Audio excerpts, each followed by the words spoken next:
पूरी दुनिया को दावत दी। उसी इस्लाम का एक मानने वाला जो दुनिया की रोशनी में गुमराह हो गया, जिसको सिर्फ बता दिया गया कि जिहाद करो तो जन्नत मिलेगी, लेकिन उसको जिहाद के वो सफ़े नहीं पढ़ाए गए जो मैंने अभी बयान किए। अगर उसको जिहाद के ये सफ़ात पढ़ा दिए जाते कि जिहाद इसका नाम है, जिहाद इसका काम नहीं है, इसका नाम नहीं है कि चलती हुई ट्रेन में बम विस्फोट, सैकड़ों बेकसूर मारे गए, ये जिहाद नहीं है, बल्कि ये इंसानियत दुश्मन है।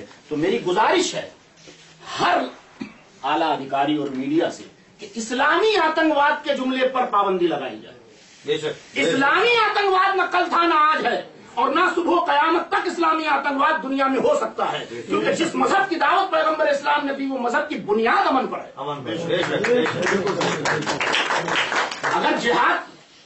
अगर जंग और जिहाद और बेकसूरों का कत्ल होता तो इमाम हुसैन करबला के मैदान में बच्चे, बूढ़े, बीमार और ज़ईफों को लेकर ना जाते, फौज को लेके जाते।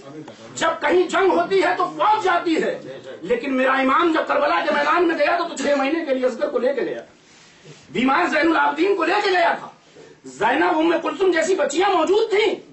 यानी इमाम अमन की दावत देने गया था कि जो इस्लाम का पैगंबर का तरीका है उसको मान लो, यही तरीका सही है, दुनिया में अमन और अमान का तरीका है। लेकिन जिन लोगों ने उस वक्त नहीं माना, उस वक्त के वो आतंकवादी थे।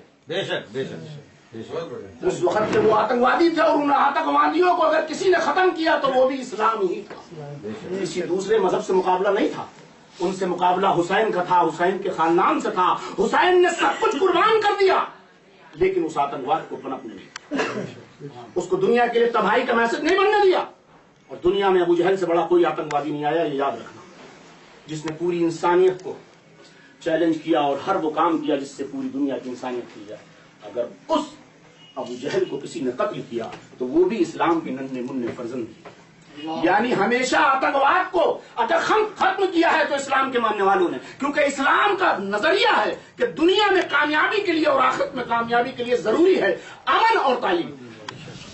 और वही मैसेज है कि इस मैसेज को हर घर में पहुंचा दीजिए, जहां जहां गली गली इस बात की वजाहत कर दीजिए कि इस्लाम सच्चा मजहब ये कह रहा है कि अगर अमन चाहते हो तो इल्म सीखो, तालीम को आम करो। जब हर घर में तालीम पहुंच जाएगी तो फिर अच्छे बुरे का फैसला वो पढ़ा लिखा इंसान कर सकता है, अभी जाहिल नहीं कर सकता। कोई हमको आगे बताए कि उन 10 आदमियों को जाओ बदन में बम मार कर बांध कर विस्फोट कर दो, जन्नत मिलेगी। हम उसको बताएंगे कि तू जन्नत में नहीं, मुझे जहन्नम में भेज रहा, क्योंकि इस्लाम में खुदकशी हराम है। लेकिन वो जाहिल है, उसको बताया गया जा बम बांध मर जा, 40 को मारेगा तुझे जन्नत मिलेगी। अगर उसके पास इल्म होता तो वो बेल्ट बांध कर ना तो खुदकशी करता ना उन बेकसूरों को करता। इसलिए इल्म की रोशनी इंशाअल्लाह इस्लाम का वो चेहरा दुनिया के सामने निखर के आएगा कि दुनिया इस बात पर लब्बैक कहने को मजबूर हो जाएगी कि अगर दुनिया में कोई मजहब है तो इस्लाम के अलावा कोई मजहब है जो दुनिया को अमन की दावत दे रहा। इस्लाम ने यह नहीं कहा कि आप किसी को बुरा कह दीजिए, तो जिसकी पूजा करता है, इबादत करता है, उसको करने दीजिए, लेकिन अपनी हक्कानियत का ऐलान कीजिए। हक ये है किसी मजहब को बुरा ना कहो। हमारे असलाफ ने तो यहां तक कहा कि अगर तुम किसी को बुरा जानते हो उसके बाद उसके बुरा ना कहो, बल्कि उस तक वो दावत पहुंचाओ कि ये सही है। हम जानते हैं शराबी शराब जो कर रहा है वो गुनाह है, तो उस शराबी को बुरा ना कहो। अगर इस्लाम बुरे को मिटाना चाहता, बुरे को मिटाने के लिए आता तो इस्लाम नहीं फैलता। इस्लाम ने बुरे को नहीं मिटाया बल्कि बुराई को मिटाने की दावत दी। जो शराबी है शराब से तौबा करे, जो ज़ानी है ज़िना से तौबा करे, जो सूदखोर है वो सूदखोर से तौबा करे, जो जालिम है वो जुल्म से तौबा करे। इस्लाम ने तौबा कराकर उनको अमन की दावत दी और अमन के गहवारे में पूरी दुनिया में इस्लाम को फैलाकर यह मैसेज दे दिया कि इस्लाम का एक सूत्री कार्यक्रम है और वो है अमन और वो है तालीम। मैं इन्हीं बातों के साथ, कप्तान साहब ने मुझे तो बुलवा लिया, लेकिन अब हम गुजारिश करेंगे कप्तान साहब से खुद, कप्तान साहब को 2-4 मिनट अपना मैसेज हमको